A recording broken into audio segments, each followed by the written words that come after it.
Child, they say that since the gas prices went up, the gas ain't smelling like gas anymore. Fendi, like the bag.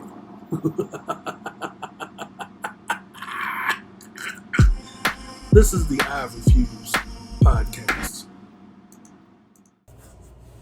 It's Mr. Fox, the I Refuse podcast, and we are back for another episode. I think I'm going to call this one Mixed Nuts 8. Trying to enjoy this recuperation from surgery, from brain surgery, and y'all just won't let me go recuperate. But there I was, minding my African American business, like I always do. And I was on Twitter, and there was a retweet saying that the gas don't even smell like gas anymore these days, since the gas prices that went up, which is leading a lot of people to believe it's not actually gas. And my ghetto behind is thinking, let me find out they're treating gasoline like juice. You know, when you're down to that last bit of juice and you want to stretch it out. When you were younger, you put a little water in it, or you put your you went to your parents' stash. You were trying, to switch them up and make them think, yeah, it's still alcohol, but you fill it up with water a little bit. That's what a lot of people are starting to believe, and I'm like, let me find out. We out here putting high octane 89, 83, 81 to our cars, thinking it's gasoline, and it's something else. First of all, my master's degree having self is thinking, if it was water, let's just say it was water, right? Your car probably wouldn't make it that far, and your car would be fucked up. And the way the cars out here these days are not lasting that long, you'd be in a world of trouble. But I went a step farther in my thought process as to the theory that this has all been a simulation at this point. They're really trying to give us the bait and switch and trying to really confuse us. The moment that gas prices went up, people were setting themselves on fire with the understanding of the ideology that the president controls the gas prices. I'm not a conspiracy theorist, and I'm like, I took political science and I took American government in middle school, high school, undergrad, and graduate school. And I'm thinking, I don't think that's how that works. The president doesn't have a lot of power. The president is not the queen on the chessboard.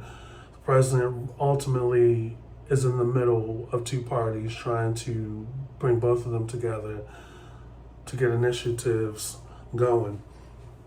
He doesn't have a whole lot of legislative power or any weight, really. I need to start going back to school, reading up on political science and American government as to the president's role. Every year is something. I know last year it was y'all out here filling up Ziploc bags and shopping bags and gas canisters with all this gas when over the pipeline, when the pipeline doesn't even touch all areas of the United States.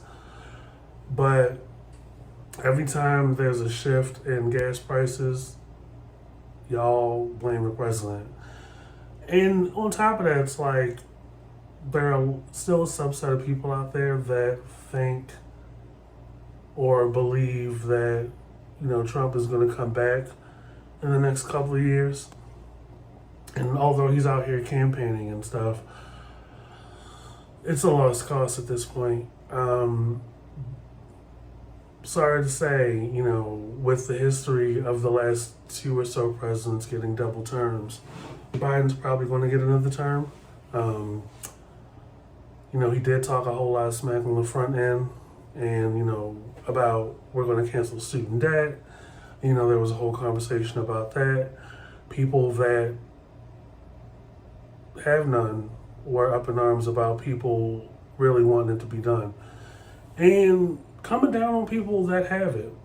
And then, people that were paying into it, whether they were doing the minimum balance or they were within a couple of years of paying it off, had something to say too. But it's like, the thing about student debt that a lot of people may not believe is that the interest is what keeps you locked in.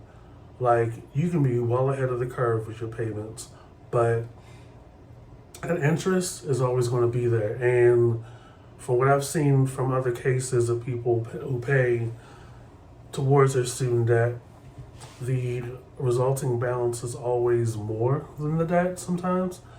So it's like, with that and the fact that that type of shit stays on your credit report the entire time, and your score ultimately fluctuates with that. The only thing I have on my credit report is the student debt. And, I can't say now that's kept me from getting a house because I got the house before the student debt deferred. But I do know that a particular score keeps you from owning things like real estate and actually keeping your credit positive and going. You have that student debt on your credit report and you try to go for like a low interest credit card, not to do any big spending because God forbid you get anywhere with with this inflation. But you go apply for a little credit card with your bank or with Visa or, with MasterCard or Discover. And you're not going to do anything. You just want to have positive credit on your credit report to kind of turn things around. They see that student debt, they see that credit score, you're not going to get approved. And people are like, oh, it's not fair.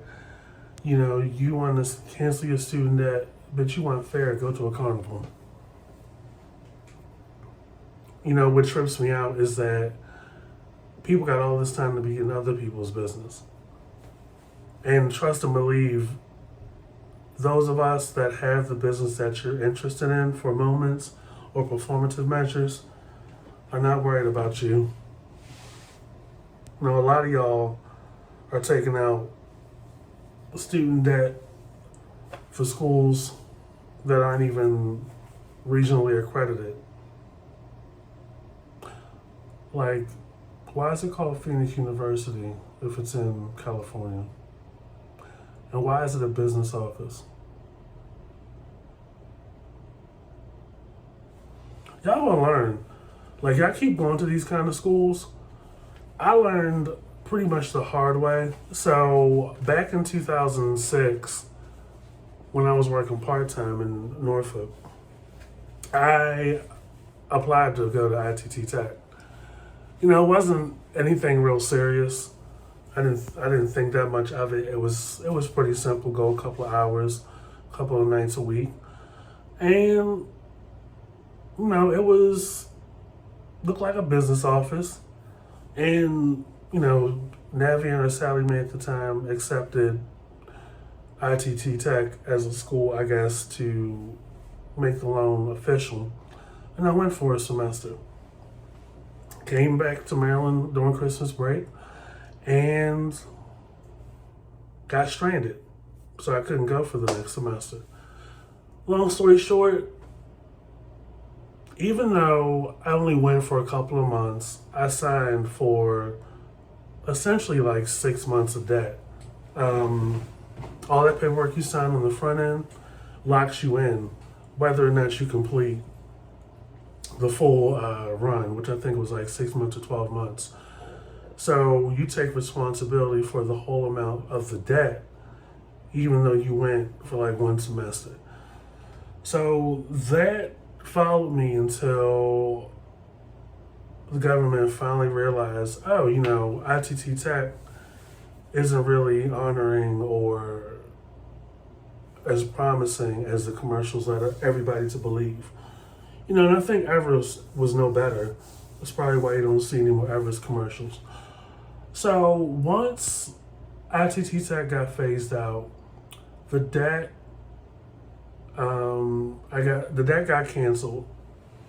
I wasn't notified that it was canceled, but the government felt that the remaining balance, that was just in purgatory or whatever, meant that I was offered the money, never got an offer letter, never got a phone call. And because I was offered the money in their eyes, I was on the hook to report it as additional income on my tax return. How can I claim money I was never given? Like, no paperwork. So I ended up having to owe roughly $2,500. They took my state. I mean, anytime you file and you are expected to get state and federal back, you might as well just act like that state doesn't exist. And they took most of my federal 1 year. I mean, if it's less than $500, you might as well take it all. But this is the kind of shit that happens when you go to these universities and business parks. But that debt followed me for a while.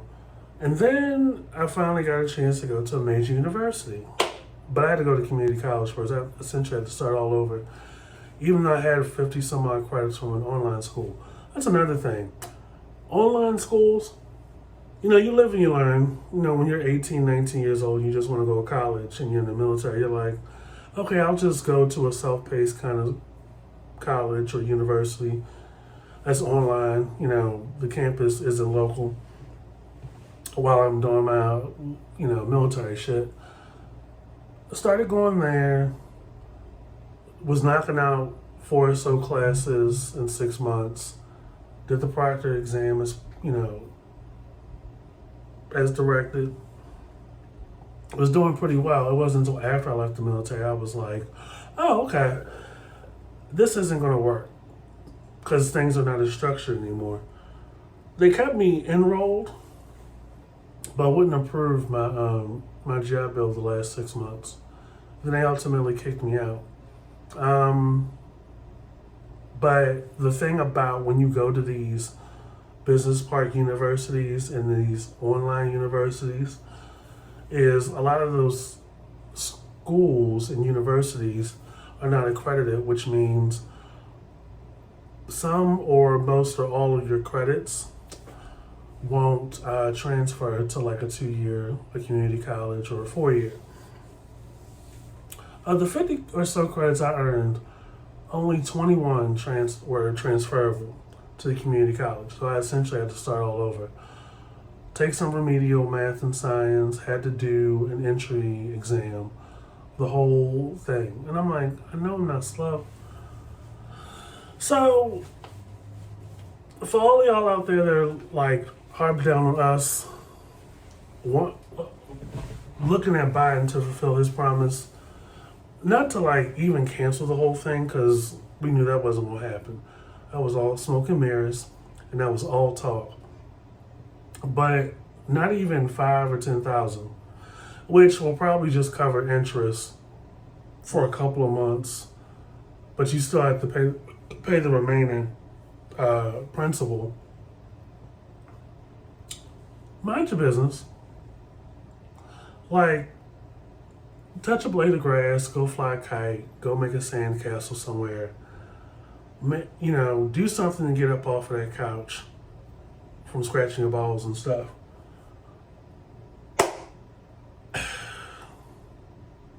It's just looking like right now that things are don't seem real or don't look real or sincere at this point.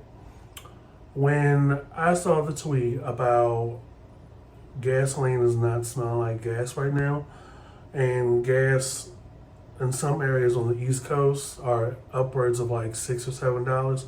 I went to the gas station recently, and it was almost $5. And I didn't I pull up to the gas station like I always do, pick the the regular, because Supreme and Ultimate, I really don't get the point. Like, what's the difference at this point? Get the regular. Don't even look at the price or the amount. I just put the little nozzle into the tank, hold the trigger until it clicks.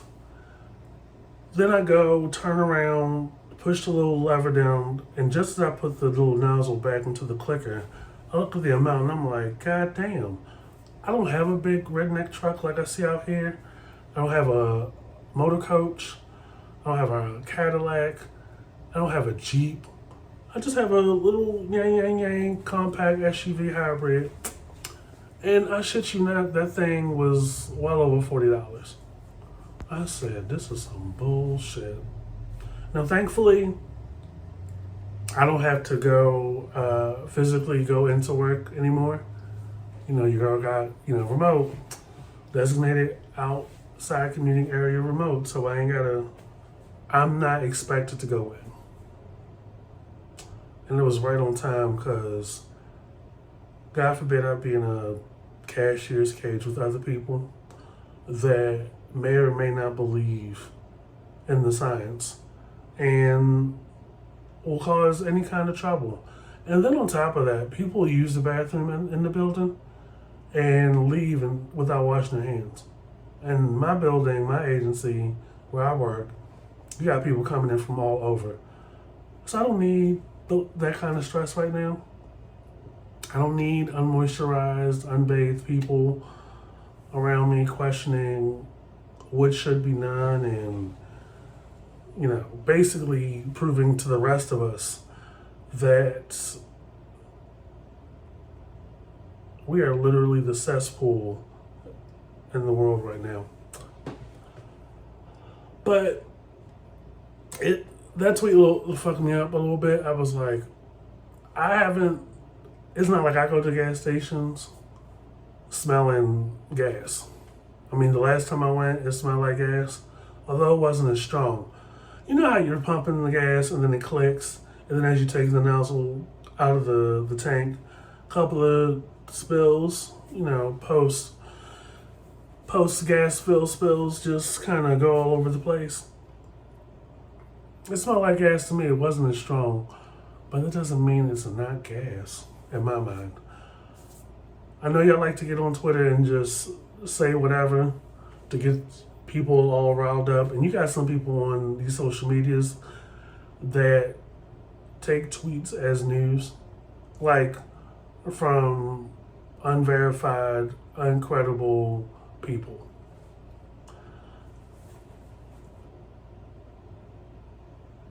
I'm not down that bad. I'm just not.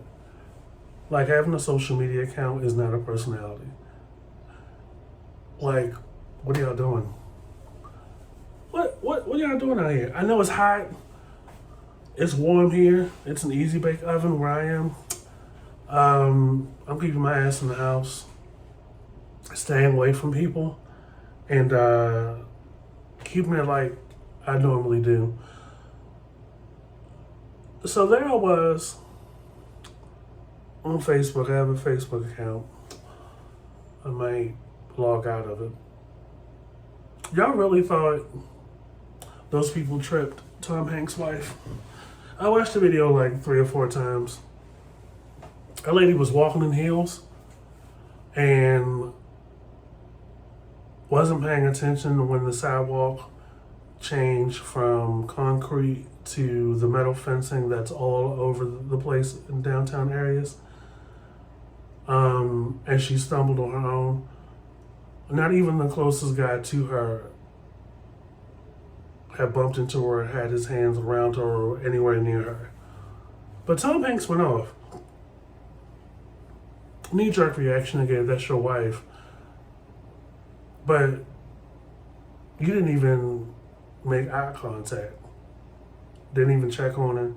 She didn't say, they pushed me. There wasn't even any contact in the video. But Tom Hanks is live. I'm curious to see what this Pinocchio movie is going to look like or what it's going to do. I thought they moved out of the country. Word on the curb is that they did that to escape the Epstein scandal, because a lot of people, Epstein was connected to a lot of people.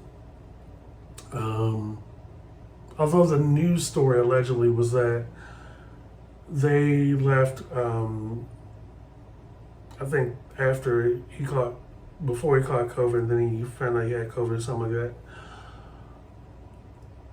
I still bangs with Tom Hanks. He's got some good movies, but there was nothing to see there. There was nothing to see there with Rita Wilson and Tom Hanks and, the people that were so geeked to see him, which was weird because it was like a bunch of them looked like 20-year-olds that probably can name 5 Tom Hanks movies, but they were geeked to see him, I guess. But to each their own. I wanted to get on here and just update the YouTube page a little bit. Social media is still rocking. We still got the streaming platforms. I uploaded a new episode this week on streaming for you guys to enjoy. Before I get out of here, Beyonce is coming back next month, July the 29th, with her 7th album, Renaissance Act 1, which leads me to believe that there will be several. This will be like a trilogy or something of some kind, and it's going to be off the fucking hinges. I saw a tweet, yesterday, day before, where it looked to be like the back of the album, the back sleeve of Beyonce's hand, and would look like a velour or a velvet glove pointing this way, and it was pointing to Brandy's B7. I don't know what the correlation is. I don't know what the meaning is behind that, but I feel like there's going to be some kind of collaboration there.